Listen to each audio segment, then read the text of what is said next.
Here we are in the year 2002 with the first remake of a previously covered game. Not gonna be seeing another one of those for a while. It's been a whole 6 years since the original Resident Evil released in 1996, and since then tons of new gameplay and graphical developments had occurred in previous titles. What better an excuse to remake the one game that started everything with all the advancements since the original's launch? And what better of a console to hold all this progress than the still fairly new, powerful, and well-remembered Nintendo GameCube? Yeah, Capcom apparently made exclusivity deals with Nintendo this time around to make games specifically for Nintendo consoles. If you're thinking of the Capcom 5 deal, this is something kinda different, and we'll be talking about that one when we get to Resident Evil 4. God, I hope I make it to that point. No, this was a different exclusivity deal. It caused the Resident Evil 1 remake to move away from its home for the mainline entries, the Sony PlayStation, and onto the Nintendo GameCube. Kinda weird, but at the end of the day, the reviews speak for themselves. The Resident Evil 1 remake is still commonly remembered in both the fandom and gaming outlets as a whole as a high point to the franchise. One of the best Resident Evil games, one of the best survival horror games, and potentially one of the best remakes ever. The graphics were vastly improved, the map was expanded, new story points were added, and the gameplay was updated, all thanks to the main man Shinji Mikami himself taking the reins once again as director to reinvigorate the franchise and set a new standard for survival horror. Mikami said that the original hadn't aged as well as he would have liked, and he was going all out on the remake to bring it back up to modern standards. And because there's no justice in this cruel and uncaring universe of horrors, you know what happened? It fucking bombed. It's awful! What exactly caused this is mostly up to speculation. Maybe the GameCube just wasn't the place for it. That's the console you go to get your Super Mario Shine Times and Legend of Zelda Wind Wankers, not for your atmospheric horror titles. Right, Eternal Darkness? Dude, shut up. Maybe the whole console exclusivity thing became more of a burden than a help. Maybe people were just truly outgrowing the tank controls and fixed camera angles that had defined the series. Or, I don't know, maybe it was just franchise fatigue. Cause let's be honest, with the 4 core games so far, there hasn't exactly been any massive deviation from the game's formula. Mostly just refinements or special little gimmicks. Something that I'm sure was making Resident Evil 0 kinda anxious because its release was right around the corner. Or maybe it was a mix of all of these, who knows for sure. Regardless, the Resident Evil Remake, or unofficially called Remake with the big R-E in the front there, eventually got its time to shine. After a port to the Wii, the game stayed silent for a good while before getting a full HD remaster on all modern platforms, and it became the fastest selling digital game in Capcom's history. And so, while I know there were advantages to playing the game on the original hardware with an old box TV, I think it makes more sense to review the modern version that you can all play right now. And hey, that means that this is gonna be the first HD Resident Evil game I get to critique, so no weird blurry things on the side. And since this is a remake, that means that there's going to be a good number of callbacks to things I said in my retrospective on the original Resident Evil. So if you want to hear what I said there, go check it out! Sorry about the audio quality. It was my first video and I was still learning. Now let's see if this remake actually stands up to the amount of praise that it's received. Was every change from the original a positive one? And did the HD version retain the same level of quality? Let's take a look at the Resident Evil 1 Remake. Okay, so I've already talked about the original game's core issues in my first video.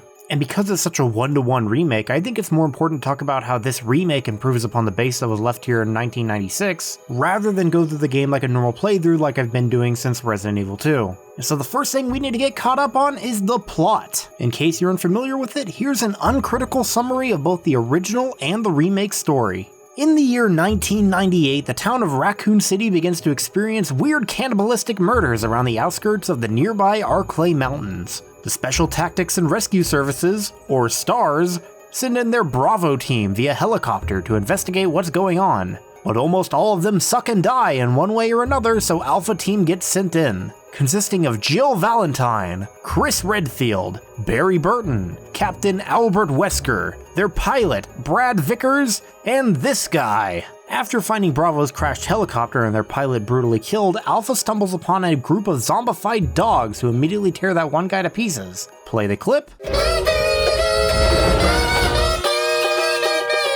Alpha all end up running into a nearby mansion for safety, which is where one of the 2 playable stories take place depending on which character you chose at the beginning. But also, neither story is canon because they each exclude important characters who canonically survive at the end of the game. In Jill's storyline, Chris goes missing, but in Chris's, Jill goes missing and Barry is presumed dead. The protagonist is then left to explore the mansion, full of secrets, monsters, and of course the spooky zombies. While exploring, Jill meets up with and is helped by Barry Burton a handful of times, while Rebecca Chambers, the only canon survivor of Bravo Team, helps out Chris. Then for a good bit, nothing specifically story-related happens while Chris and Jill fight monsters, including but not limited to Yawn, the chubby rotten noodle, Plant 42, a massive weed that is dead set on avenging all of the green herbs you consumed so far, but not the red ones because Plant 42 is canonically racist. A few sharks who bully you before realizing that you have the appropriate digits to pull the plug on their little bathtub, and then they start regretting their life choices. And giant spiders who set up a nice little checkpoint in the underground cave system to make sure you didn't forget your favorite weapon. The majority of these monsters likely being references to classic man vs. nature horror movies that had once taken over the genre. It makes it very easy to cover all the bases for the most popular phobias. Snakes, sharks, spiders, birds, and arguably more all make some kind of appearance to make sure the enemy lineup is broad and varied. Little hints as to what happened here are littered throughout the mansion, and they spell out that an accidental release of the bioweapon that they created has occurred, that bioweapon being the T-virus. It leads to everybody in the mansion feeling very itchy, and it makes the new arrivals look very tasty, all while turning a handful of animals into giant aggressive versions of themselves.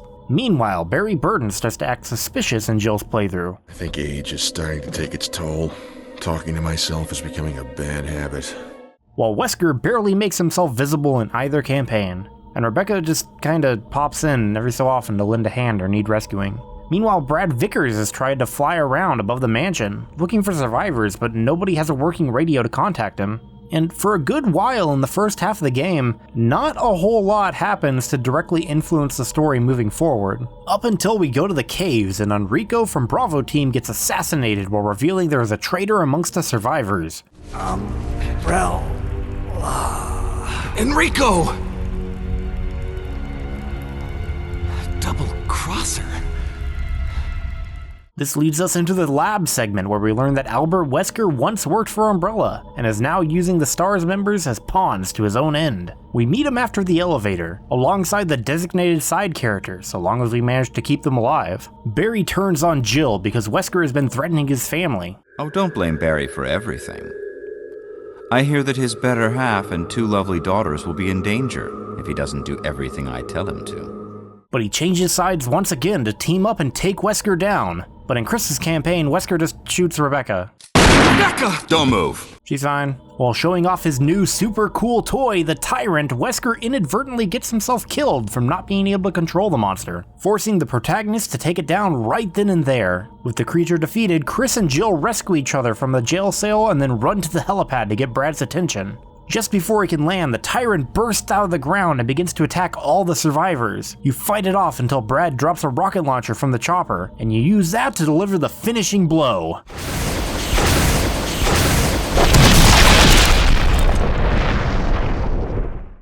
Then all the survivors escape together for a happy ending, unless you let somebody die. Then no Tyrant shows up at all in the finale and whoever's left just gets on the plane, while feeling bad about what just happened. And that's the story of Resident Evil 1. So if you see my first video, I sort of skimmed past a lot of this story because honestly, not a whole lot happens. The main characters barely have any personality, the protagonists don't grow or change throughout it. I believe the twist reveal is fairly obvious, and for the most part there just isn't much to talk about aside from the hilariously bad and bizarre writing and voice acting. Our first priority is to get out of here. Yes, you're right.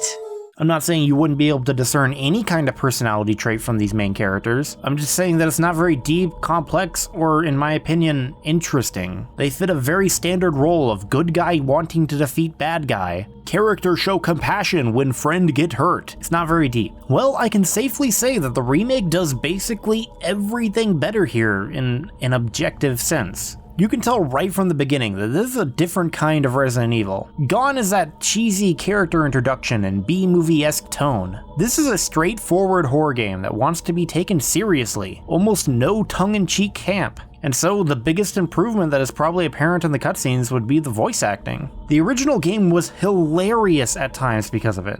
Stop it! Don't open that door! I'm sorry, I never felt that uneasy fear that some people claim that it carries. It always just turned into a comedy for me. You saved me! Yeah. That was close. Thanks, Barry. Don't mention it. What a monster. I can't believe... What the hell is this place anyway? Now though, all those funny lines and deliveries were removed for a much more natural script. I mean, it's not great. A majority of the lines are still awkward throughout the entire game. Rebecca, you okay with a gun? Yes. But I think it's pretty safe to say that the voice work and writing here is objectively better than the original. But here's a discussion to think about. Does that mean it has more value? I think there are several potential answers to this depending on your own personal tastes, what you believe each game was going for, and how well it managed to achieve it. But here's what might be my hot take. I think I prefer watching the original game. What happens when you remove the only remarkable thing I had to say about the original game's story? Simple, you just don't have a remarkable story anymore. Sure, some things have been added to make the narrative flow better, but at the end of the day, I still think this is an extremely bland zombie story. At least I could laugh at something before, feel anything other than apathy when these characters stare vacantly at each other in response to generic lines.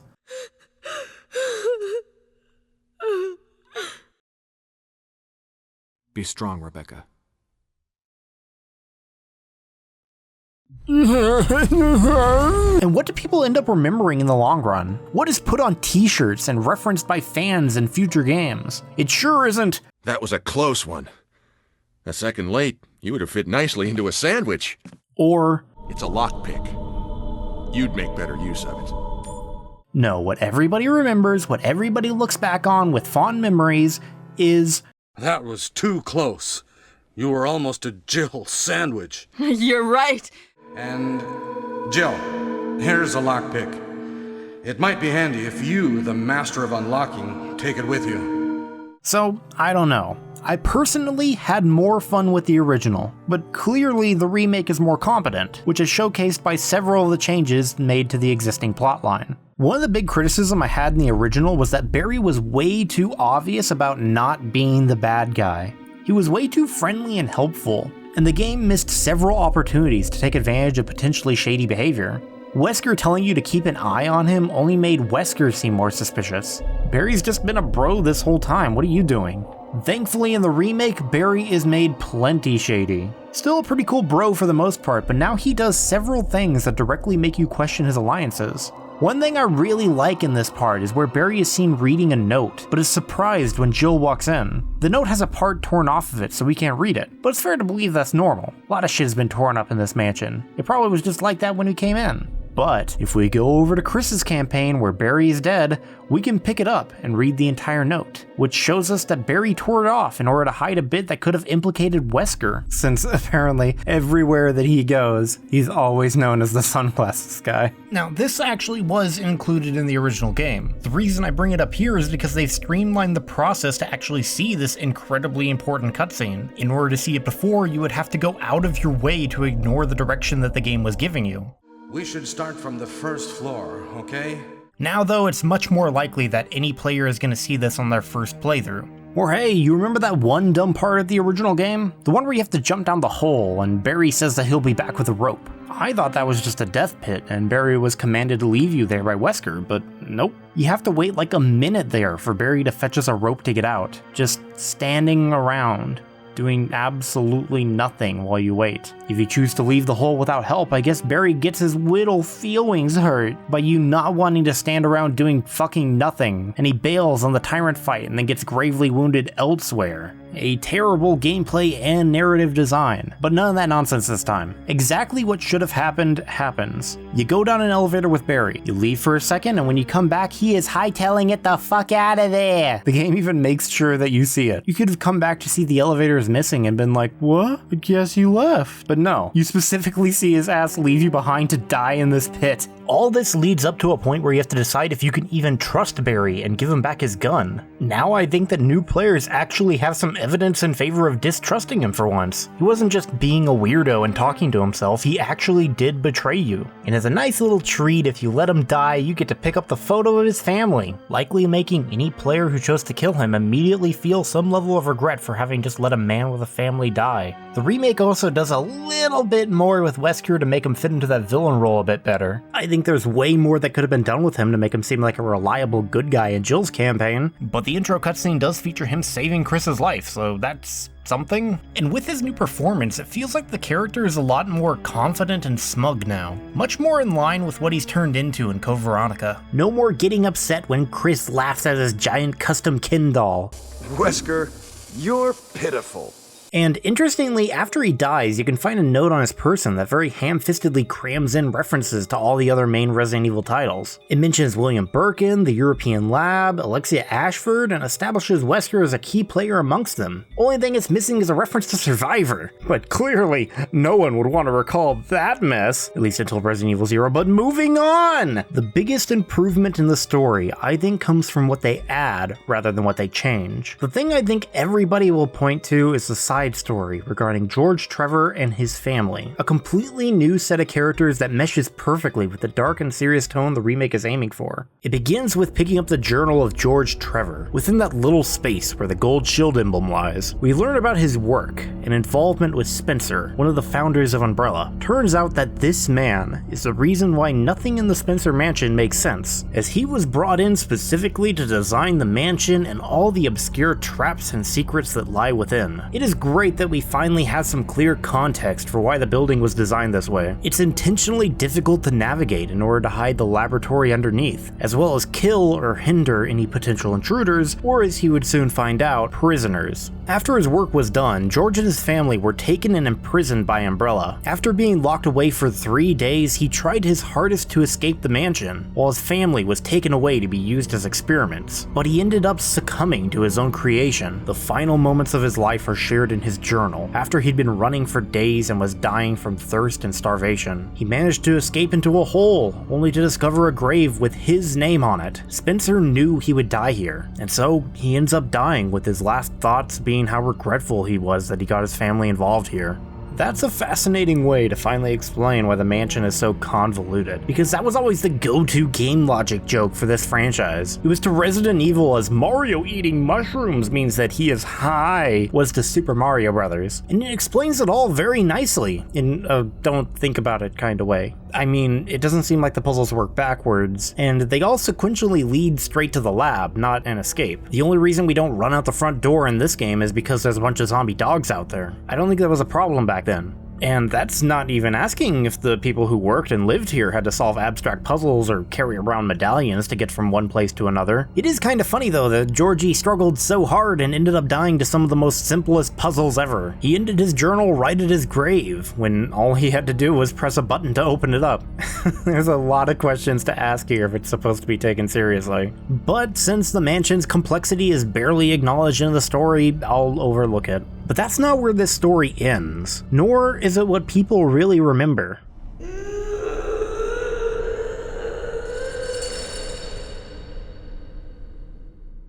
You see, George's wife and 14-year-old daughter were going through their own personal hell.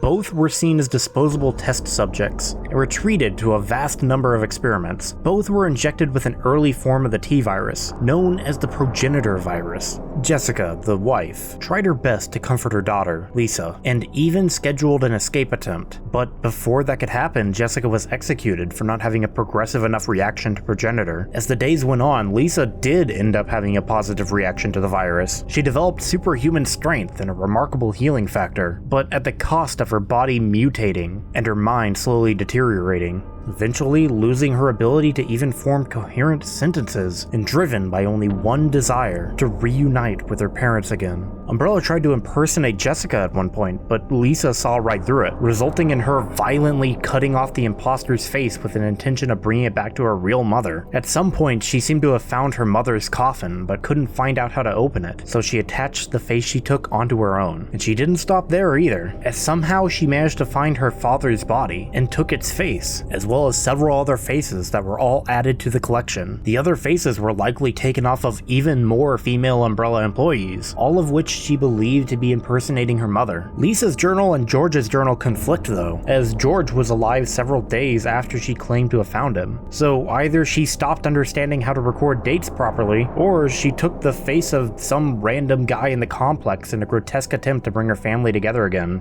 After that, it seems like she was used for further experiments for decades. That new Wesker note suggests that she was a reference point by Birkin to develop the G-Virus. At some point, she gained freedom from the testing and began to live in the Arklay Mountains, inside a tiny shack out in the forest, and she moved about via the tunnels spread throughout the mansion, searching for her mother and collecting faces for the flesh collage she constantly has on her head. Now that's some extra heavy stuff. Before, the highlight in storytelling of Resident Evil 1 was the itchy tasty note, but after so many similar repeats of it in the sequels, it lost its uniqueness. So the addition of Lisa Trevor was fantastic. Not only is her story like itchy tasty times 10, but she actively affects you in the game. One of the tensest moments is when you explore her cabin in near silence, just knowing that any second something is gonna happen, hearing her door open off screen, and then being blindsided by her as you try to leave.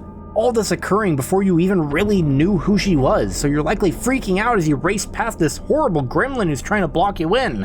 This is an amazing addition to the story. It stands above everything else by a mile, perfectly capturing the twisted themes of the plot, depicting just how evil Umbrella can be, offering a level of pity for this horrifying flesh pile that keeps trying to kill you and steal your face, and ending with you possibly providing a bit of relief to her as you finally reunite her with her mother's long dead body.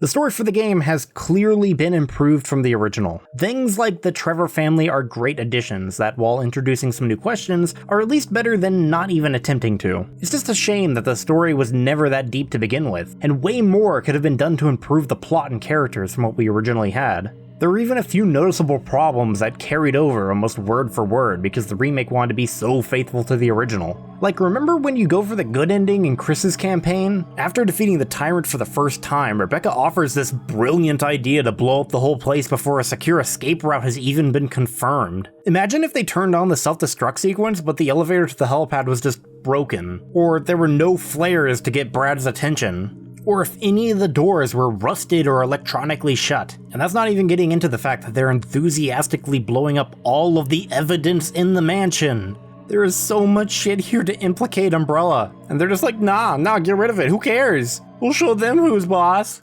I saw a research file in this lab. It said that a great deal of research on the Tyrant virus exists right here. We should blow this place up. I found a file in the lab. Apparently, there's still a lot of Tyrant virus here. We should blow this whole place up. Right. The show must go on. Probably could have easily changed that to Wesker being implied to be the one who activated the self-destruct, just like in Jill's campaign. Wesker must have set it off. Let's hurry. Especially since we now know that he did survive this encounter somehow. The story is better overall, but unfortunately it's still just not very good in general. Not as many plot holes provided in games like Resident Evil 3, but it's still pretty messy. And now it's even missing the entertainment factor that was provided by the terrible old voice acting. A few wins here or there, layered on top of a pretty bland story, make this whole thing kind of mediocre. But thankfully, I don't feel like the main story is what either game was putting any sort of focus on, unlike the sequels. Instead, they put it on the presentation and gameplay. Now here's where I get to really start being nice, because this is possibly one of the most atmospheric games I've ever played. We are back to pre-rendered backgrounds, and they are the best we've seen yet, with only a few small problems popping up here or there. like this pixelated moth that didn't translate well into HD.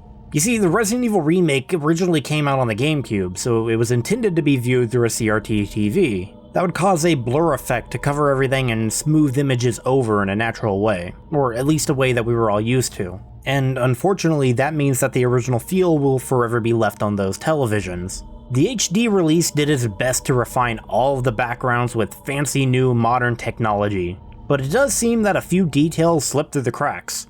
You can really see this when you compare the remastered remake to the Resident Evil 0 remaster that I'll be talking about in the next video. That game has some extremely clean backgrounds, but Resident Evil 1 didn't do the same thing that the remaster did to fully upscale the images. So this game ends up with some extremely clean models for the characters, but the pre-rendered backgrounds all look kinda blurry, and it feels like the characters don't fit into the world 100%. That might be something that is difficult to see if you're just watching this in a YouTube video, but trust me, it's very noticeable if you're playing the game yourself. Apparently, the lossless images weren't available for this game, so the devs weren't able to fully upscale the images like they did in Resident Evil 0, and instead used Photoshop wax filter to glaze over everything as a best attempt. You can fix this through mods on the PC, but it's a shame that the remaster couldn't reach its full potential like the prequel did. But honestly, that doesn't matter that much. The game still looks incredible. The difference between the original game on the PlayStation and this game on the GameCube is night and day. What was once a bunch of barren hallways, unlit environments, and whatever the hell the caves were supposed to be going for with the baby poop green blocky walls, has now become lush with details. Small bits of clutter, paintings and photos, desks, drapes, elaborate wallpapers, plants, filth, and so much more cover every aspect of the game's scenery. Along with lightning occasionally filling the room with light. Everything feels so busy with detail. The mess in a bedroom tells a story of those who had once lived here. Entire bathrooms are torn apart by a root system trying to drain every nook and cranny of moisture. The laboratory carries a dank and disgusting atmosphere, with puddles and grime seen all over the place, making this lab seem shitty to work in even before everybody got turned into zombies.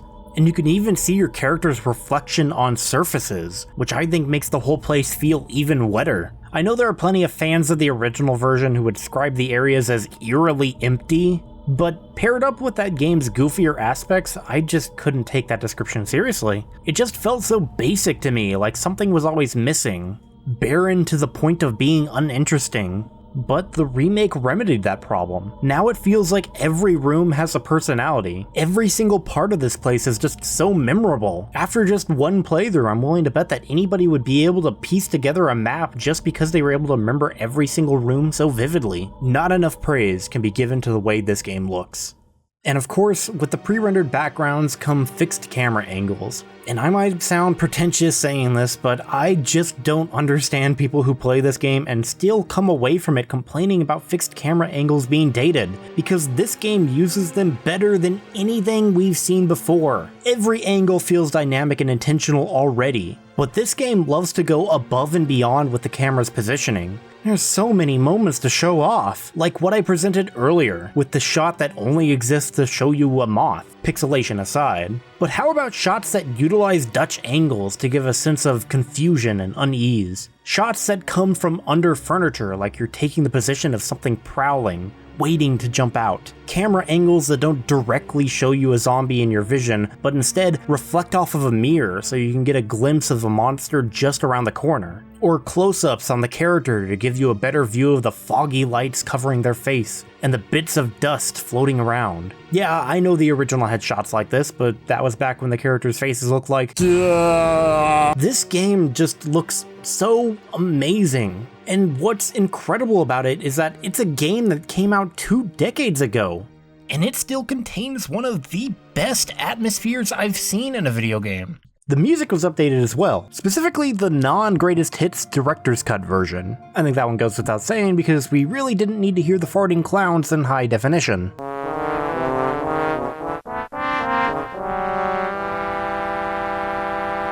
But even if I'm nice to that soundtrack, it just wouldn't have fit in this game at all. Often the tracks were just bad, but the ones that could be considered good were usually in the wrong game. Or even when it wanted to be spooky, it would come off as melodramatic and silly, something you'd play in a horror-themed children's game, not something that genuinely wanted to be taken seriously.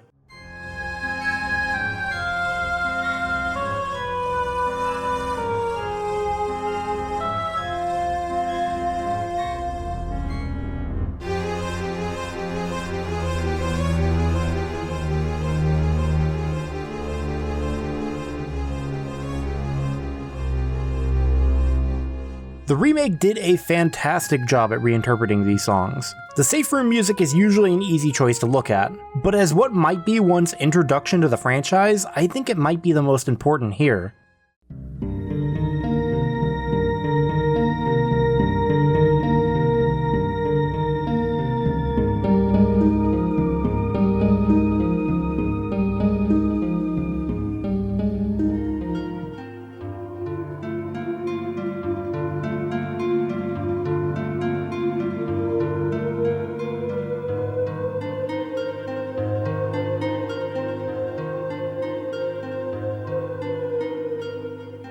It really showcases that feeling of safety overlaid by imminent danger just outside. A calming tune plays, while underneath it is an eerie droning sound, something that I'd liken to whales in the distance. It makes me feel different emotions depending on what part of the track I focus on. One of the biggest songs that stood out to me though was the guardhouse's basement music.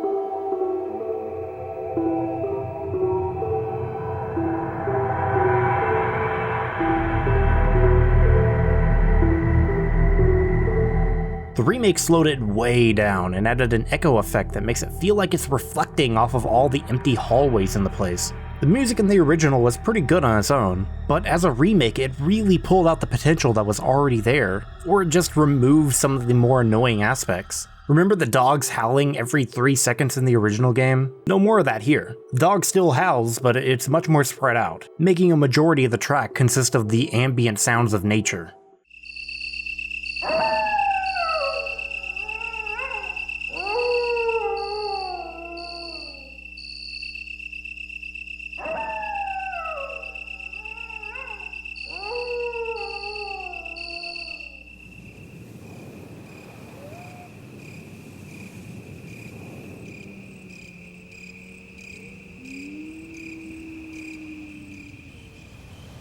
Even if you can't consider this a fantastic soundtrack in its own right, you'd have to look at this as a remake and see the improvement. If I were going to give any sort of criticisms towards the soundtrack in this game, it would be that similar to the story, now that it's taken a more mature and ambient tone, not a whole lot of the songs end up being that memorable. There are definitely some bangers in there that I just brought up, but over 50% of these songs really are just ambient noises and low droning sounds.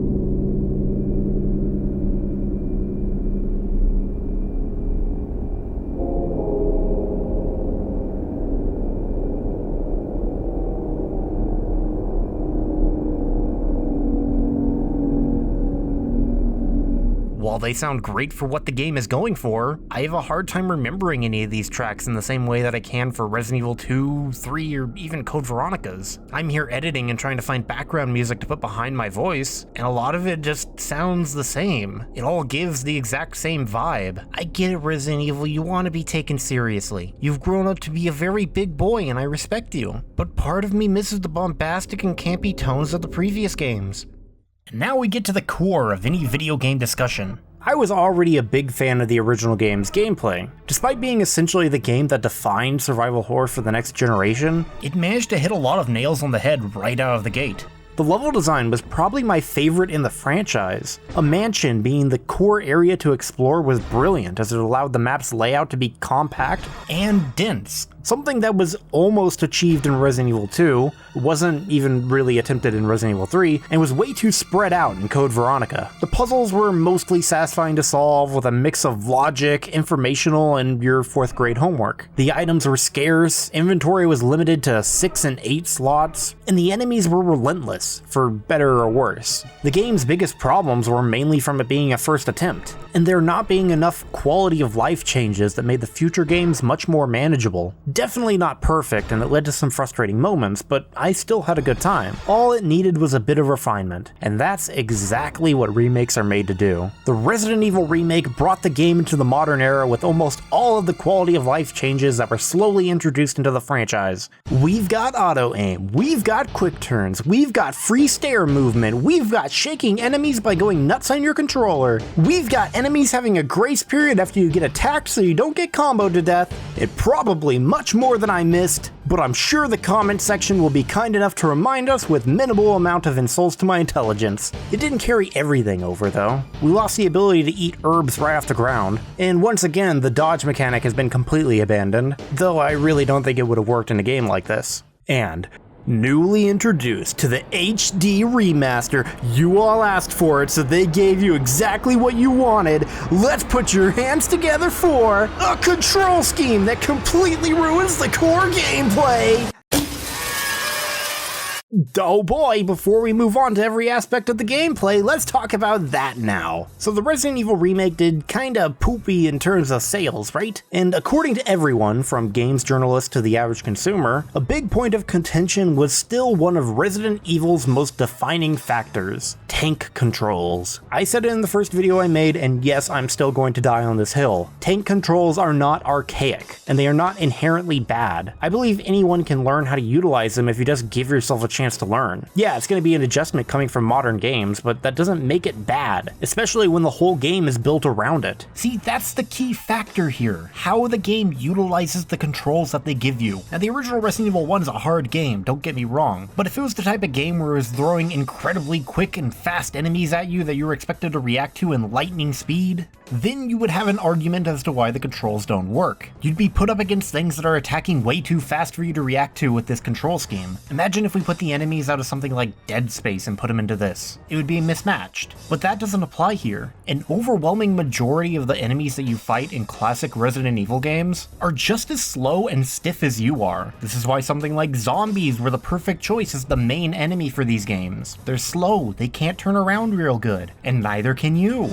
And the only time that you ran into problems was whenever the enemies were too fast for you to react to. The problem is not inherent to the controls. But regardless of what I or the countless number of classic Resident Evil stans say, the fact is that your average person is not willing to learn. And even if they do, they probably still just simply don't like the tank controls because there are better alternatives nowadays. The times, they were a-changing. And so to qualm the layman, the HD remaster came with what is referred to as alternate controls, and it fucks with the entire game. Since people couldn't grasp your controls being relative to the character's position rather than the camera's position, alternate controls changes to be relative to the camera. Now left and right means move left or right instead of just rotate left or right, and moving up or down moves you up and down instead of just forwards and backwards. Sounds innocuous at first, but the game was made with tank controls in mind. Specifically, the fixed camera angles complement tank controls perfectly. Tank controls keep things consistent, no matter the camera angle. When your perspective is constantly shifting around outside of your control, you don't want the meaning of what button you're holding down on the controller to change too, or else you're going to be thrown around and then have to readjust. Now that sounds familiar. Where did I hear that from?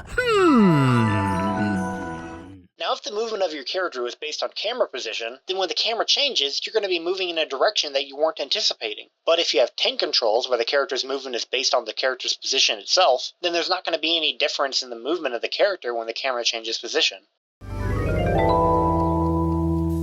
Oh my god, I love being vindicated. You have no idea how many people left comments on that video saying something like, the remake fixed the tank controls, so actually you can't defend it here. Because no, that is exactly what happens when you turn on alternate controls. Anytime the camera changes positions, you have to constantly readjust your brain and hand to what the new perspective shows. This results in a lot of these little spinny things. I know this might be hard to visualize when just watching a video, but try to stick with me. On a controller, when the camera changes and you need to alter the direction you're moving, your thumb ends up either circling around to the position or going to neutral and then the new direction, depending on the context. This causes your character to suddenly have to readjust in the blink of an eye, so they often do this little spin before getting back on track. And God help you if you try to switch direction at the same moment a camera change occurs, because that could cause you to get stuck in this loop where you keep trying to move one way but the relative direction keeps changing too. So you just go back and forth for a few seconds until you wrangle everything down and get back on your feet. The only grace to help you is that if you repress that feeling to immediately change the direction you're holding when the camera angle shifts, you can run in a straight line while holding that position. But you can't have the game read every little input change on the controller because humans aren't robots. You make little subtle movements on the analog stick sometimes, so some specifications have been made to compensate for that. The devs understood that you might move the stick just a little bit without thinking, and without help, running in a straight line could become needlessly difficult.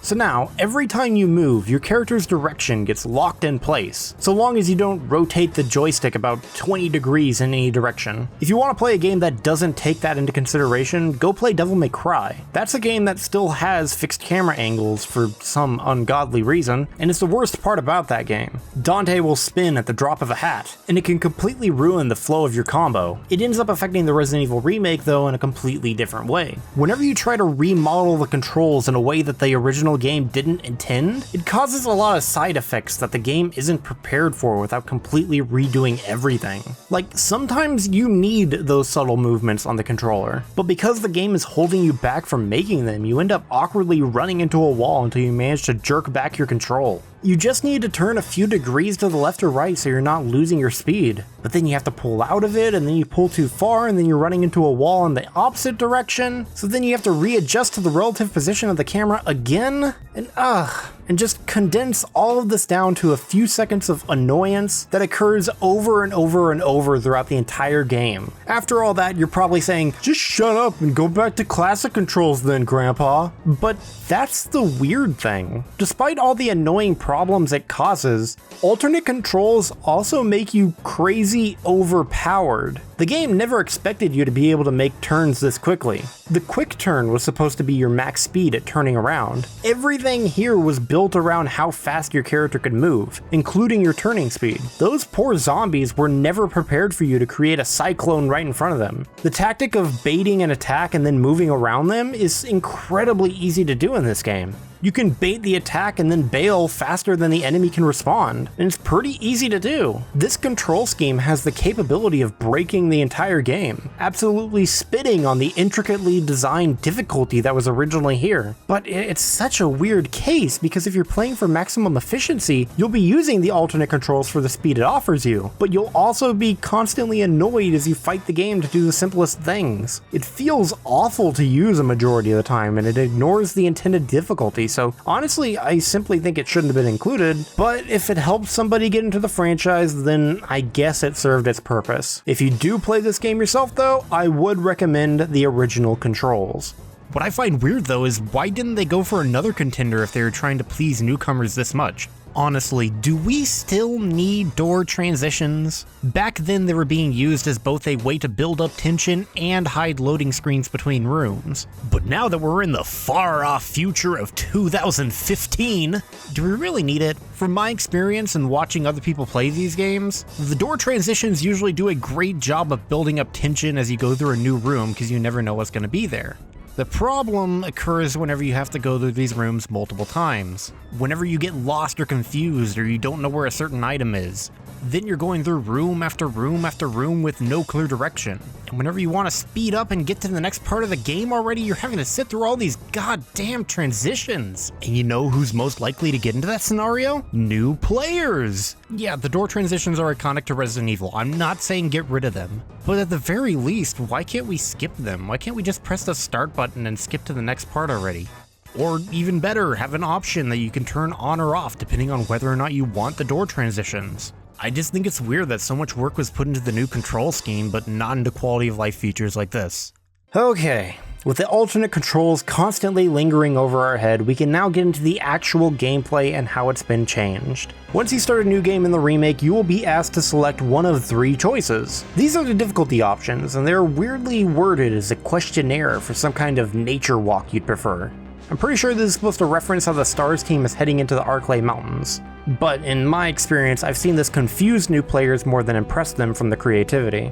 These choices represent very easy, and normal difficulties. The HD remaster introduced the 3rd difficulty, the very easy mode, while the original release only had 2, because again, the devs were worried about the game being way too difficult for the youngins who never touched a game like this before. If you're asking where hard difficulty is, that one is specifically restricted for a second playthrough, for some reason. The difficulty here ended up having pretty limited applications, with only a few stats and item drops being increased or decreased depending on what you chose.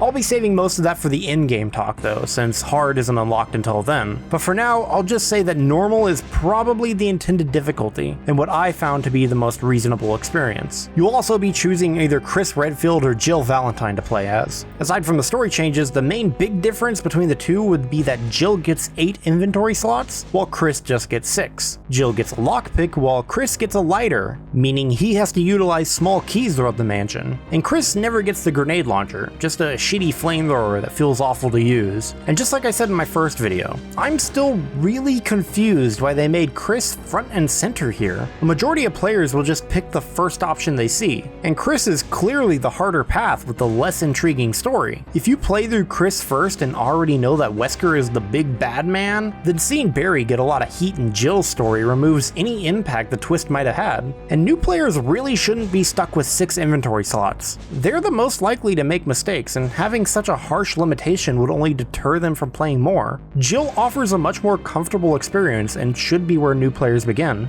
and honestly is just the game mode that I prefer to play when I play through this game. Once you finally get into the game, you'll see that the mansion and all the events that take place within it have been massively overhauled. Entire new rooms have been created, some of which offer a new path to circle back to one of the 2 mansion safe rooms. And of course, a majority of the items and enemies have been moved or edited. Sometimes the change is small, just to build up atmosphere, like the shine that was given to Forrest, who seems to have now given up the ghost. The game lures you into the back with some herbs, only for Forrest's zombified corpse to get up and punish you for your greed.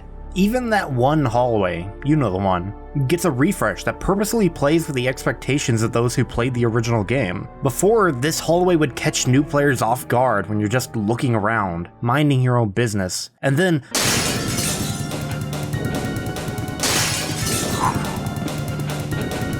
it was shocking and genuinely threatening, so it made a lasting impression. But when a veteran player comes into the remake, they approach this hallway, asshole puckered in anticipation, and oh, you got me.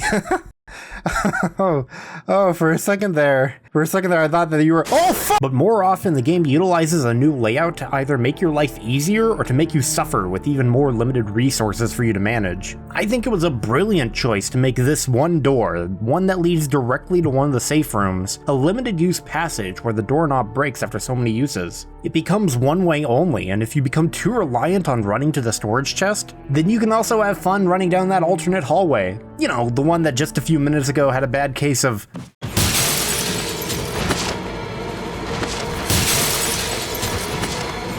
oh, and don't be too reliant on just running away from enemies all the time now. You thought that leaving that one guy alive in that room you'll never return to was smart? Hell no, brother, these fellers can bust open doors now. Many of the zombies will just open a door later on, repopulating a room that you had once cleared out. So what you thought might have been a smart choice before could end up directly blowing up in your face just because you wanted to save those 8 handgun rounds.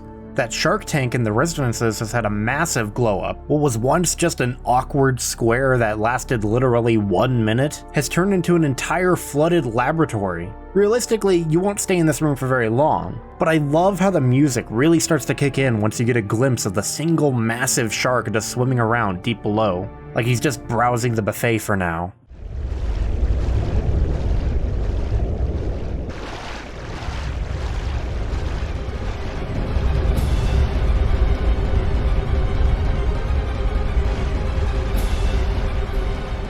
He offers one of the few instant death attacks in the whole game as well. Then there's this very tense segment where the shark starts trying to break through the glass to the room you're in, and you have to fight with faulty computers and machinery to close the shutters and drain the water. The segment is actually really easy and quick to get through if you know what you're doing, but on your first playthrough, this part really knows how to send you into a panic. And then immediately after that, you meet the big boy himself in some shallow water. Despite having drained the entire aqua ring, he still manages to corner you, and you have to utilize some nearby machinery to electrocute him. And of course, the key item that you need ends up falling directly in front of his body, anxiously preparing you for a jump scare. But nothing happens. I love when horror games force you to initiate something that you really don't want to do, because you just know it's gonna go badly, but you gotta continue the game. Like the big bad doggy that you have to call with the whistle. The game sets up that there's this extra aggressive Cerberus out on the balcony with something around his neck. And when you get out there, does the game trigger the events itself? Oh no. You need to go into your inventory and willingly blow into that thing yourself. And if you think it is just a normal dog, then no, it actually is souped up with extra health. And it all happens in this really cramped space, so there's a pretty good chance you're gonna get a bite or two taken out of you. And then there's the huge don't panic moment in the lab, where you have to refill the fuel canister. The game makes very clear that you cannot shake this vial too much or else it'll explode right there in your pocket, causing an instant death. So you have to carefully and slowly walk all the way back to the generator room, knowing that any second something could pop right out at you and kill you in an instant. On my first playthrough, this was overwhelmingly nerve-wracking to me. On a subsequent playthrough, you come to realize that so long as you cleared out the area previously, this part is nothing more than a nice walk into the dank and disgusting laboratories. But that first time, it really knows how to fuck with you. And surprisingly, this is actually one of the few moments I feel could have totally been improved by the alternate control scheme, at least on a controller. With 10 controls, it's simple, just don't press the run button. But using an analog stick, you have to create a mental effort to not push too hard in one direction at all times, lest you push too far and help the lab see God's glory. Then there would be more tension and focus required even on repeat playthroughs. But that's just me dreaming, because the alternate controls let you use 10 controls with the D-pad, and even if they didn't, you could just manually switch controls back in the menu. It would probably be neglectful if I didn't bring up the other side of this argument though. Look, I'm a fan of these moments, but there's no denying that whenever you replay this game, these moments only have diminishing returns. Yeah, I like to play through video games more than once. I know, crazy. When you know that the shark isn't gonna jump up and bite you, or that nothing's gonna pop out and attack you while you're carrying the fuel canister, many of these originally scary moments become tedious. Games like Resident Evil often heavily encourage replays, so looking at it from the angle of a second playthrough is very important. That's why it's a shame that this game couldn't have taken notes from something like Resident Evil 3 and incorporated at least a bit of randomization whenever you start a new game. On the subject of shames, there is one small difference that I'm really disappointed didn't make it in. Whenever you play the remake, both the Chris and Jill campaigns end up playing out almost identically. Aside from the story cutscenes and scripted events, everything is the same. The path you begin, the general loop you take throughout the mansion, and the first few puzzles you have to solve. What I remember catching me off guard in the original game was that depending on who you play with, the initial path you take for the first hour or so is completely different, solely because this door here requires a different key for each character. It was a nice way to shake things up on a second playthrough, at least until the building fully opened up and the paths merged. But when I played as Chris in this game, I remembered having a lot more desperation for ammo because of this. Less of the ammo spots I was aware of were available yet, and because Chris doesn't get the shotgun until much later, I had less means to defend myself. It felt much more challenging to me, but I never ran into that problem in the remake. Overall, the remake just feels easier than the original, sometimes for better, sometimes for worse. One reason is that the game introduced a new resource called defensive items, with both characters having a unique one for each of their playthroughs. These are items that exist as a get-out-of-jail-free card whenever you get grabbed, allowing for a bit more leniency when it comes to taking damage. Daggers are available to both characters, and they don't do anything special besides deal a bit of damage. Jill gets these batteries, which deal a lot of damage, but might not kill all zombies depending on the difficulty you're playing on, while Chris gets flash grenades, which will kill and decapitate a zombie on any difficulty, at the cost of having a little bit of a delay, and the capability of hurting yourself with the explosion. With these, you're allowed to make a mistake or two without eating into your health reserves. And these are fantastic because on harder difficulties, taking one hit can be extremely punishing. And even whenever you're an expert, you sometimes just make a stupid mistake. This ensures that you aren't punished too harshly and are actually allowed to play at a level just below perfection without trivializing the game. And talking about additional limited resources, here is one of the biggest additions in the game. As you explore around, you might notice a few bodies laying around. That's kinda weird, but what's weirder is that every time I kill a guy, their body doesn't disappear. Usually the game would delete those every time you come back to an area, but now they seem to be sticking around. It's not that unusual, just your average rotting corpse, quite a few of those nowadays. So we'll just be passing by to pick up the... Oh dear. I guess I live here now. Say hello to the Crimson Heads. This is your first introduction to them, right in a position where it's more likely that you'll just get a brief glimpse of it suddenly rising off the ground before you go through the door, making you painfully aware that regardless of whatever the hell that was, you're gonna have to say hello to it on your way back out. Crimson Heads are extremely aggressive and fast, easily catching up with you if you make even the slightest wrong move. And the best part about them, how often they exist is up to the player's skill and understanding of the game. So the zombies magically disappearing from reality whenever you went through a door, that doesn't happen anymore. When you kill a zombie, their body is going to just stick around, acting as a constant reminder of what you've done so far. There's a note next to a lighter that informs you about the proper way to dispose of bodies, but why exactly you might be doing that was still unknown before now. After meeting our friend here, you're likely to start to realize why. Depending on your difficulty, after a somewhat randomized amount of time, any zombie that you left laying around after you killed it will start to get back up. And if you've killed every single enemy you've came across so far, you might be shitting yourself right about now. According to the scientists who studied the T-virus's effects, anytime a human host body becomes incapacitated, the virus within them begins to reactivate and heavily mutates the body. All the blood in the body rushes to the skin, turning it a deep red, and they grow intimidating claws, while drastically increasing their hostility. When the scientists first discovered this, they lost several men and had to lock the body away deep underground. The only way to stop this from happening is to destroy the head, use incendiary grenade rounds, or preemptively burn the body which you killed. This is where the flask and the lighter come into play. Pour some gasoline on the bodies and burn them away before they get back up and justify your life insurance. But oh no! There's only so much gasoline in these containers, and the flask can only hold enough for 2 uses! This puts you in the extremely tense situation where even killing an enemy can cost you in the long run. Having to decide who you kill and who you run past has always been a thing in these games, but now it has even more depth. If you kill something, you're still not safe. This is also weirdly one of the few advantages Chris gets in this campaign, and it isn't even really an advantage. It's like, I have to lug around this canteen and lighter as Jill. Now I only have 6 slots left. How will I ever survive? I always have a lighter, so I only have to worry about the canteen, leaving me with 5 slots left. Oh, shit. Oh, and I'd better hold on to those small keys. Never know when I'll need them, so, 4 slots? But still, Crimson Heads are amazing! And few visuals are as striking as the slow build-up to the only one you're required to fight. There it lies, suspended in chains, deep in a hole under a grave. We don't even know what's in there, it could be anything. After you start to apply the death masks to the nearby statues, we see chains break off. But they don't disconnect from the coffin, oh no, they're disconnecting from something within, and blood pours out of each new hole. Each new mask presumably tears more and more pieces off of whatever's resting inside, until the whole coffin comes crashing down and we're locked inside with it. What the hell kind of mechanism locked and unlocked the door here? Don't fucking ask, it's fucking cool, shut up! With the speed and aggression of the Crimson Heads, it isn't the worst idea to take them out so you don't have to deal with them harassing you.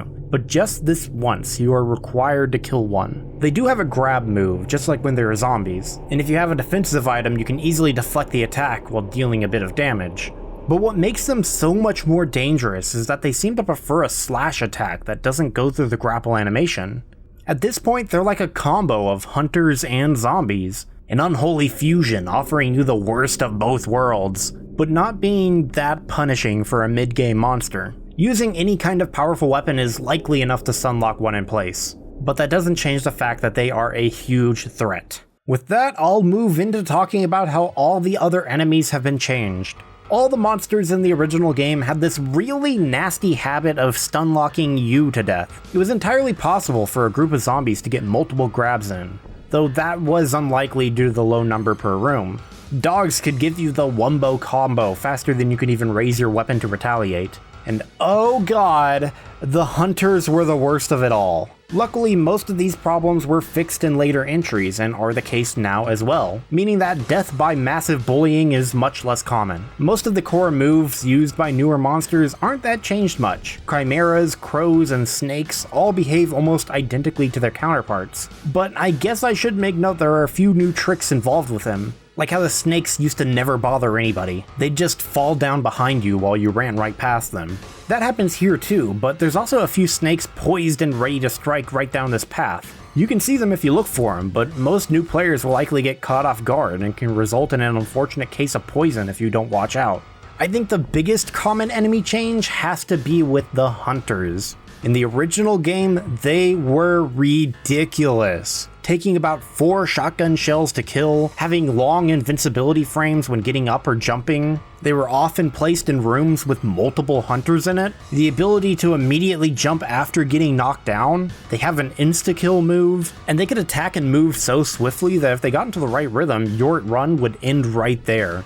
This was overkill, if you ask me. RE1 was already harder in a lot of ways, but the hunters were just cruel, and I personally found it very unfun to deal with, especially since in the original Resident Evil release, the auto-aim system was not a thing. You might get scary points because every time I entered a room with one of these things, I feared for my virtual life, but I don't think it was worth it. A lot of that has been heavily nerfed in the remake. Now hunters only take about 2 shotgun rounds to kill, and their movements are a bit slower and more predictable. They still are a very real threat, but the cheapness and tedium has been removed. The instant kill move that was in the original returns here, but it's a lot slower and easier to predict.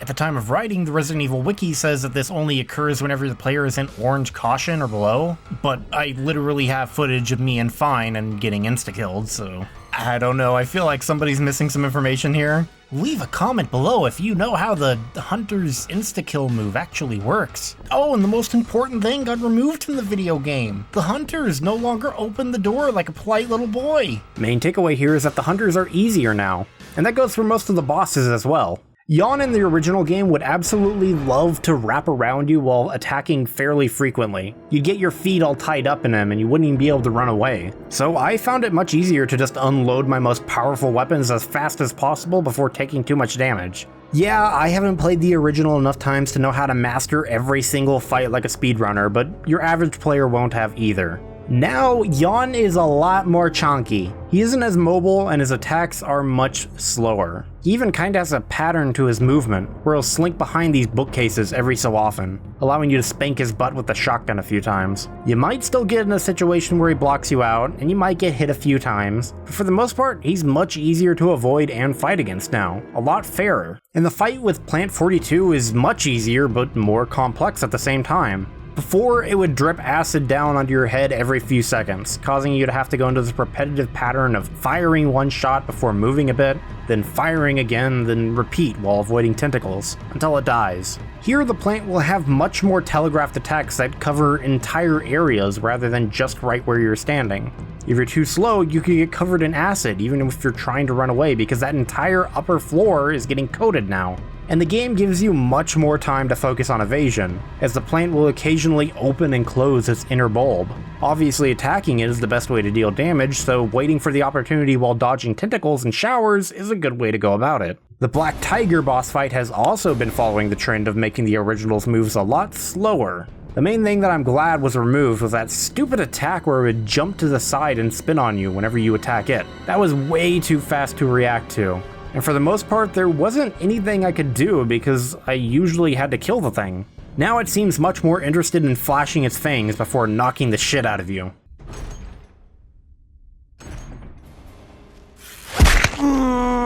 Leaving you much more ample time to attack the spider or the door if you just want to run away.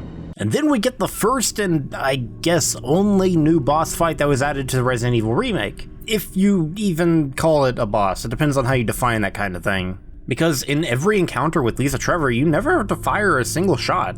For the most part, she just acts as an obstacle. Like a majority of the big bad enemies in these games, it's not generally a good idea to just fight them head on. That should be even more apparent whenever you realize that Lisa Trevor can't even be killed in this game. Briefly incapacitated, sure, but she'll just get back up in a few seconds. And she won't even drop any interesting items if you down her, so just avoid her if you can. The biggest threat that Lisa introduces to new players is that they might start unloading all their precious ammo into this unkillable enemy. You got that first encounter in the cabin where all you have to do is squeeze past her, whether or not you take a hit doesn't matter. Then you meet her again deep in the caves after you take the elevator, and she's constantly roaming the circular path. But here, if you see her, then the solution is usually just go the opposite direction. The big encounter to take note of is whenever you confront her in front of her mother's coffin. Depending on if you let Barry live, you might have some backup while you try to push these rocks off a cliff. Lisa does have the ability to knock you off the cliff and end your run fairly late in the game. And this is technically the only opportunity that you have to actually kill Lisa Trevor, though she's probably not dead. For gameplay purposes, is the place where you kill her. Deal enough damage to her while she's hanging off of a ledge and you can knock her off, permanently defeating her for the rest of the game. But that's not what I consider to be the interesting part of this fight. If she gets too close to your partner, or they end up taking too much aggro, then Lisa can easily kill them in an instant. But regardless, this part is very easy. If you just run from rock to rock, then there's a good chance that your partner will completely cover you as you do so. Oh, and if you're wondering what happens in Chris's campaign if you let Lisa kill Wesker, it's nothing. Nothing happens. Wesker falls down the pit, and then we meet him again in the laboratory just like normal. Nobody even acknowledges it. And lastly, for the bosses, there is the Tyrant and his mutated Super Tyrant form. And honestly, there isn't much that changed here. The first form of the Tyrant is extremely similar. More similar to a Resident Evil 2 boss, where he just slowly walks towards you. And if you get a bit greedy and you let him catch up, then that's when he'll take a big swing at you. In both the original and the remake, this is kind of a super baby easy boss fight. And it's kind of disappointing as a send-off for anything that isn't the good ending. Back then, I described the Super Tyrant in the original as the best boss fight in the game. A nice blend of difficulty and complexity. Him charging across the screen to hit you was heavily damaging, but the wind-up gave you plenty of time to try and avoid it. And not much ended up being changed here, at least not much that relates to the monster's core design. Instead, there are these small flourishes that I think make the experience much stronger. Like in the original, the first Tyrant fight just took place in a small, square room. As long as you kept turning around and making distance, you'd never get hit. Now that room is a bit tighter, and if you tried to do that same tactic you learned in the original, then you'll be met with a giant fuck you fence that honestly is insulted that you even tried. It's not really that big of a difference, because you can do the exact same thing now by going to the middle instead. A much greater change is that the Super Tyrant now has you fighting with all of the friends that you helped save up until that point. This is a great touch that really brings this climax home. You're not alone anymore, you have teammates on your side. All of the remaining STARS members working together to take down the biggest threat yet. And it helps characterize the Tyrant too. Not only is he more powerful now, but he's taking on all of these shots, and he doesn't even care. It also provides a bit of gameplay complexity too, even if it barely does much. While your friends are fighting alongside you, the Tyrant can easily start going after them instead. It's up to you to keep the focus on yourself, putting you at the greatest risk for your companions. This is me hyping up the fight a little bit more than it deserves though, because assuming that you just start unloading into the Tyrant, the fight isn't gonna last very long, and the only way he'd kill anybody else is if you do nothing and just watch him tear your friends apart, something that I think most players aren't going to do. Overall, the bosses and enemies are much better designed. The original versions of almost all of them could be easily summed up as challenging but cheap. And while I do enjoy being challenged in video games, I don't believe it should be at the expense of including annoying tactics, like stun locks or moving faster than the tank controls can allow you to react with. I would say that the enemies in the remake are certainly easier, but also fairer and often more complex. Crimson Heads alone could completely turn a new player's game around. In the end, I think I can say that I pretty much prefer the remake's enemies over the original in every regard. But what about the stuff that you use to kill those enemies? Well, there's no massively new or memorable weapons that were really introduced in the remake. Handguns are for the pew-pew-pews and the shotgun is for the kabangs. And the grenade launcher is no longer named a bazooka because that's too silly of a word for a game that's this serious. And it might not be the correct term, I don't know, I'm not a gun person. One thing to note is that the shotgun is no longer the head blaster it once was. Aiming up at a zombie's head once they got close to you used to be a surefire way to decapitate, but they made it now only have a chance of happening here, likely because not doing so would make the Crimson Heads way too easy to avoid. It's a bit of an annoying chance. I do feel like there was value in the risk-reward of letting a zombie get very close in exchange for a super kill, but I guess they chose to err on the side of safety so it couldn't be exploited. There are a handful of little neato additions to talk about, and all of them involving people dying. Smallest first, we have the self-defense gun.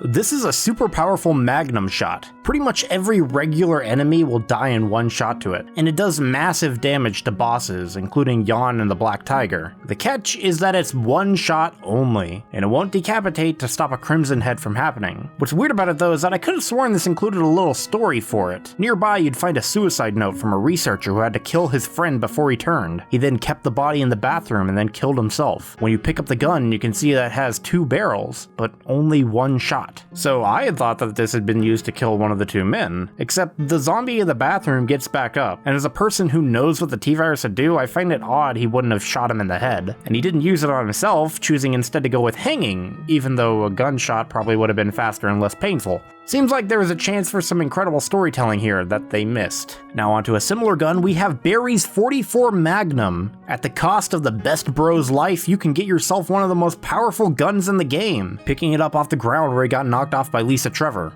This Magnum, despite looking almost identical to the regular Colt Python you can get yourself, takes a different kind of ammunition, so just like the self-defense gun, it cannot be reloaded, but it deals a crazy amount of damage. And because it happens in a cutscene, this means that canonically one of the most powerful enemies in the game is this zombie that Barry shot like 3 times in the beginning of the game.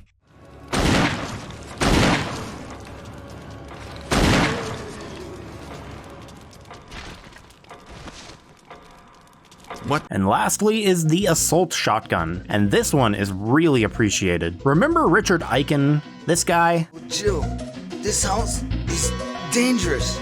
There are terrible demons. Ouch! In the original, you had to go get this guy's serum for the snake bite that nearly ripped him in half, but no matter how fast you were, you would always come back and find him dead or about to die. And that kinda sucked. Here I am running all the way across the mansion just to pick up this stupid serum crap, only to get back and not even really use it. And incredibly, they fixed that here. Now there is a time limit beginning once you find Richard. If you're fast enough, you can actually get back to him and successfully give him the serum to save his life. After that he takes a nap, but depending on the campaign you're playing, you'll find him again later on. In Jill's story, he runs in to help you with the first Yawn encounter, where you can pay him back in kind by running out of the room and leaving him with no backup. No! If you instead decide to fight with him, he'll eventually get eaten. Richard! In Chris's story, he somehow appears in the shark tank before us, despite numerous blockages preventing that from being possible. Regardless of the story, he ends up getting eaten by a shark and then dropping the assault shotgun. Richard! It's just like the regular one, except it holds 10 rounds instead of 6, which basically gives you an additional 10 shots for free. And that's honestly ridiculous. 10 shots in the game like this. That can carry you for a while. And it has better range, making it a very worthwhile reward for saving Richard's life, on top of giving the player more impact on the game's world. This is a fantastic addition because you actually have repercussions for what you choose to do. If you beeline it straight for the serum, you'll get a very good reward in return. But if you're inconsiderate about Richard's pain, you'll get nothing in return. Great stuff. And now I think the last thing to really talk about would be the puzzles. And that's a bit of a mixed bag. First, you get puzzles that are exactly the same, like the emblem puzzle with the piano, or the broken shotgun one. Not much to say about those ones, but then there's all the puzzles that have been changed or added. You got some positive changes, like the one with the knight armor. Before it was simple as pushing a statue onto some holes. But now if you try to do that, you'll be resisted by each knight, causing a different effect onto the others you didn't touch. Meaning you have to find the correct order in which to push them. Clearly more thought out than just blocking some holes. There's also a neat puzzle where you not only have to associate words together, but you need to time your button press to ensure a weather vane points in the correct direction. And I know it's very basic of me, but you'll see that I'm a big fan of straightforward puzzles, like the one added where you need to properly arrange pieces with abnormal shapes into an octagon. Not every puzzle needs to have 5 layers to it, sometimes just solving a little brain teaser is nice, I don't know. Some of the changes are fairly neutral, like the computer password puzzle. I found this one to be pretty much equal in terms of how much it made me think. One made you remember a simple cipher, while the other has you organizing x-rays and piecing together the first letter of each highlighted organ. Both end up having you remember and organize select letters. And of course the solution is different between the two games, so you can't just come in here and cheat. And then there's the newly added clock puzzle, where you position abstract representations of a painting onto a clock face. And the hardest part about this one is not accidentally clicking the wrong thing, because you thought it would ask to turn the gear again instead of kicking you back to the beginning of the loop. And then there's a handful of what I would consider bad replacements, or stuff that shouldn't have been added or kept in, like the painting puzzle. In the original, you have to carefully read a description of each painting, and then select them in order to show the life of a baby growing up, a really basic test of comprehension skills. In the new version, you have to find the highlighted accessory, then use the lights above to create the correct color matching a painting. I think the hardest part of this puzzle is just learning what each button on the lights do, rather than any intensive thought process. I mean, I learned colors in the first grade. Red plus blue making purple isn't that complex to me. Now it's just a process of pressing buttons until I get that result. At least the original made me visualize what I was reading. But maybe that's a controversial take. I guess there is a value to it on replays, because going through this room again after you already know the solution means that in the original you have to press 6 buttons, while in the remake you only have to press 3. It's a small thing, but if you're like me and have to play the game 6 or more times, then you're probably going to start feeling appreciation for features like that. And here originally I was going to talk about the chemical room puzzle. I was going to talk about how much I prefer the original, since it's just a cute, simple little puzzle that you have to solve real quick, instead of having to look at these candles and eyes and trying to figure out what number corresponds to what. Honestly, the remake is pretty complex and well made. It even varies whenever you play it on a different difficulty. You might not get the color this time, so you'll have to figure out the puzzle based on 2 clues instead of 3. On top of not being that complex, because if the puzzle becomes too difficult or you just want to speed through it, you can easily brute force your way into it. Knowing the 3 numbers means that there's only so many combinations that you can put in. The reason I had to rewrite this part is because I was going through the editing again and I noticed that pool table in the original game. I forgot that that thing existed. Turns out it's in the shape of a clock, and if you just put in the numbers based on how it's positioned on the pool table, then you could immediately solve the door puzzle without having to do any extra work like I always did. I wanted to talk about how the original was so much more simple and fun because of it, making it more similar to a puzzle from Resident Evil 3, which had the best puzzles in the franchise so far. But no, turns out I've just been making it hard for myself this entire time. So I think that both puzzles are pretty interesting in their own right, and I can understand how you can make a defense for either one. What I'd really like to hear a defense for are stuff like the new puzzle to get the Magnum. All those crests you get in the original game make a new appearance in this little graveyard. This puzzle is as simple as putting the first crest into the grave, picking up all 3 of the ones it gives you, then tediously flipping over each one to activate some prongs and then putting them back onto the other grave. Does this even count as a puzzle? After you figure out to look at the back of one of these things, you're just left to do menu maintenance over and over. It's not difficult or engaging, challenging, it's just boring. And why is that one crate puzzle still included? The one where you just have to push some crates into the water one at a time. Again, it's not difficult, it just takes a really long time to do. It grinds the playthrough to a halt every time I replay this game. Is it supposed to be downtime? As if this game is some kind of non-stop action-packed adventure that desperately needed a break to do busy work? Who is honestly gonna say that this part was vital to keep in? That it makes everybody's playthrough better? What was your favorite part? The shocking story twists? The dangerous traps? That exciting fight with the tyrant? Nah, man, I love pushing the crates. Slowly moving objects around is what I live for.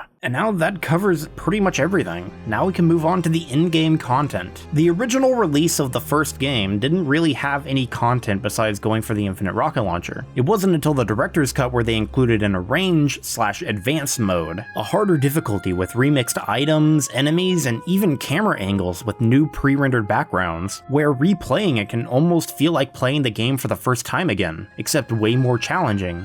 In my first video, I didn't really give it enough credit. Back then I wasn't as determined to look at games as thoroughly as I do now, and so I only ever played the first version of the game. So I want to make up for it now and say that the arrange mode is really cool. Like, you know that part with Forrest where he gets up and his zombified body starts attacking the player? It isn't one-to-one, but that was originally introduced in the arrange mode.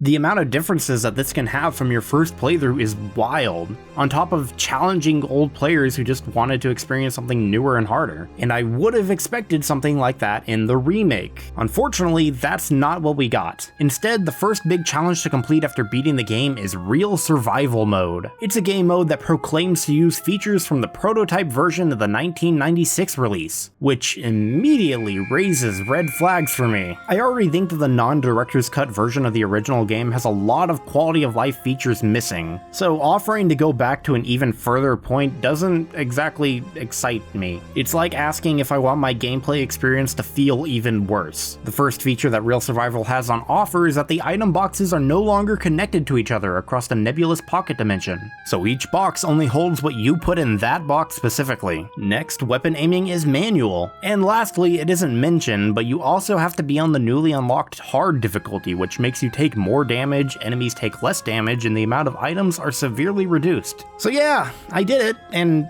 honestly, it just isn't what I'm looking for in a harder version of the game. I don't think that taking away basic quality of life features like auto-aim makes the game much more interesting. It just makes it more annoying. The reason people like auto-aim isn't because they don't like work. It's not that they want to just mindlessly shoot so they don't have to think about aiming or anything. It's because the fixed camera angles make understanding perspective kinda difficult. It's sometimes hard to tell if you're gonna fire a shot that will sail right past an enemy or if it'll hit them directly. The game needs something that'll help aim players so that they can focus more on how they want to distribute ammo rather than worrying about wasting it because they can't fucking see. Needless to say, I don't like this. Item boxes not being connected is a much more interesting concept because it focuses on limiting the player's item pool rather than restricting their moveset. I think it could be fun having to rely more on what you stumble across rather than what you saved up. Running from a place like the mansion over to the residences means that you need to carefully decide what all you take with you. You probably can't take everything, and doing multiple trips back and forth would be extremely tedious, so it encourages planning ahead, which is kind of what classic Resident Evil was always about.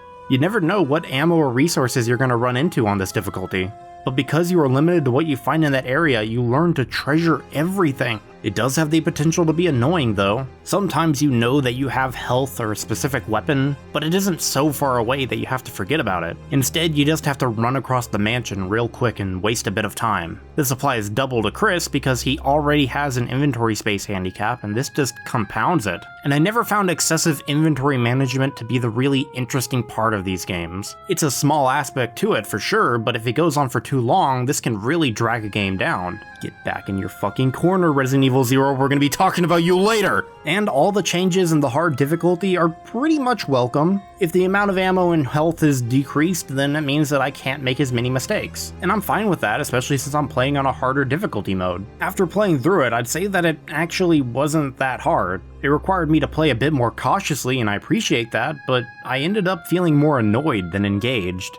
But we aren't done yet. After beating Real Survival, you unlock yet another game mode, Invisible Enemy Mode, which is exactly what it sounds like. All the enemies are now invisible, so you will have hopefully played the game enough by this point to know exactly how many enemies exist in each room and where they spawn in at, with only a few bits of assistance guiding you to their position, like the directional audio, or various oozes dripping off of their body, or defensive items sticking out of their invisible head. You also don't have to play this one on hard, so that helps a ton, but because you can't see the enemies, you still can't auto-aim onto them. And I ended up finding myself having very few problems here. The amount of health available was more than enough to cover my injuries from walking into invisible monsters. And after playing the game so many times just for this video, I had a pretty decent understanding of the enemy placements.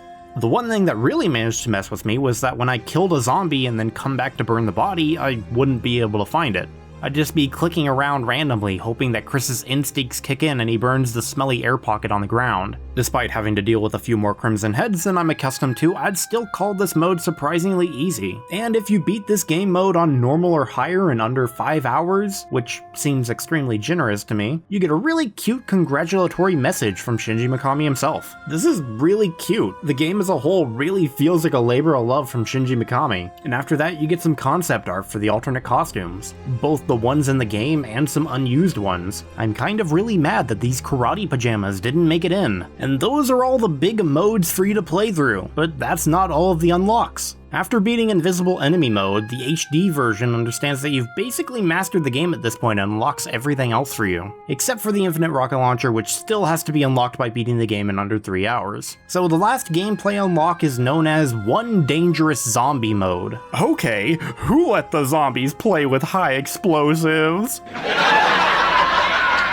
This mode is more of a hindrance, and it can't be turned off on this save file. Now, whenever you play through the game again, there will be a bunch of forests in various rooms. The man, not the large area of trees. Now he's covered in grenades like a tactical Christmas tree, and he immediately begins sprinting towards you anytime you enter a room with him in it. The biggest sign that he's in the room with you is the unique little clicky-clack noise that he makes.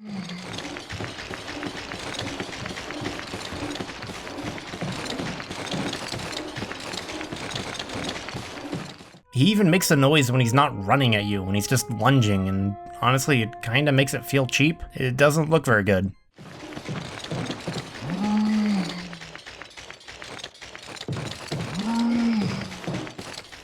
Oh, he'll chase ya and he'll bite ya, but don't you dare fight back because that would make you no better than him. Also, he will explode and instantly kill you.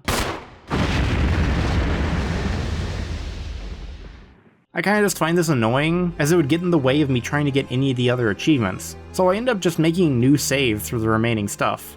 And that's a shame, because I don't think that any of these new game modes match up to the arranged mode whatsoever. It's disappointing that the remake, despite being so faithful to the original, couldn't bring back one of its best in-game features. But it is just in-game content, so that isn't the end of the world. The modern HD releases come with achievements to unlock, which is kind of the only way that the obligatory knife-only mode exists. It's not hard to go for either, especially after how many times I've played through it, and you can cheese this achievement really hard by putting the game on very easy and speedrunning the bad ending. This helped me unlock like 4 achievements at once. Though I did admittedly die at one point because I overestimated how much damage the older Crimson Head could take. Thankfully, the Infinite Rocket Launcher requires you to play on normal at least, so it isn't as much of a cakewalk. There's also a newly introduced infinite ammo weapon for this game, Barry's Samurai Edge, which is unlocked whenever you beat the game in under 5 hours on normal or hard. It completely replaces the knife in your inventory whenever you start a game, which further reiterates how useless that weapon is. Oh, and keep that name in mind, Samurai Edge. That gun is gonna show up a lot more in future entries as a fan favorite. It's like the hunk of guns. Then there are the costume unlocks, which you get for beating the game with the respective character. There are 2 new ones, a military outfit for Jill and a casual outfit for Chris. And then the second unlock are references to other games. Jill's miniskirt from Resident Evil 3, and the Get Up Chris wore in Code Veronica. There are also 2 more skins that come automatically unlocked, and they're exclusive to the HD remaster. They're clearly just models ported over from the Resident Evil 5 DLC, which is why Chris looks completely different with it on, but hey, more options are always good. Maybe somebody came to this game after playing Resident Evil 5 and just really doesn't like the way Chris looks, and this might allow them to have a better experience. And so, that's the Resident Evil remake. I know I've been exceedingly critical on this video, but that's kinda just what a critique is. There are plenty of people out there who are willing to say that it's perfect and then call it a day. But I hope I offered more than that to you. The ability to contest the popular opinion and see how well it holds up. And honestly, it holds up pretty well. Is it perfect? No, of course not, no game is. But that wouldn't stop me from giving it a 10 out of 10. What would stop me is the incredibly lackluster story, some of the weaker puzzles, and the endgame that I found exceptionally disappointing. The Resident Evil Remake is a game of exceedingly high highs, and while it does have lows, I don't think it heavily drags the game down. There is enough negatives to consider in a final score, but not really enough to hold it back. So here's a different question. Is it a perfect remake? Or at least one of the best remakes ever? Well, there are some strong contenders, not just in video games as a whole, or even the survival horror genre, but even just in this franchise alone. There is a core difference that I think puts this above the Resident Evil 2 remake though. This game really focuses on recreating the original's experience in a way that not only replicates and captures all the elements that made up the original, but it does so while expanding on it in ways that are almost always positive. The Resident Evil 2 remake is really a different experience from the original Resident Evil 2, but the Resident Evil 1 remake is just the original, but better. Not saying that there are no aspects that didn't get carried over, but overall it nailed it. I do believe that playing the remake instead of the original is an option here, and would bet that you'd have a much more positive experience. The gameplay has improved, the story has improved, the graphics have improved, the atmosphere has improved, almost everything is improved. It has some opponents for best remake, like Dead Space, Pokemon Heart Gold and Soul Silver, Black Mesa, but to me, I think this will represent exactly what everybody wants from a remake of their favorite game. To capture the original's charm, but improve upon it in every way. And I'm also not intending to completely dismiss the original game. There is value to playing it, but if you only have to pick one, I know which one I'm gonna choose. I'm gonna give the Resident Evil Remake a 9 out of 10. A new highlight for the series to be sure. But we have a long way to go until we reach the end of this ride, and it could easily be beaten. Most likely won't be by our next game though. Next time, I'll be taking a look at Resident Evil 0, the game that has been in development since the Nintendo 64. If you like this video, please leave a like, leave a comment, subscribe for the next one, and consider joining my Patreon supporters so I can make these more frequently. Thank you so much for watching to the end. These videos mean a lot to me, and I'll see you next time on my Resident Evil retrospective.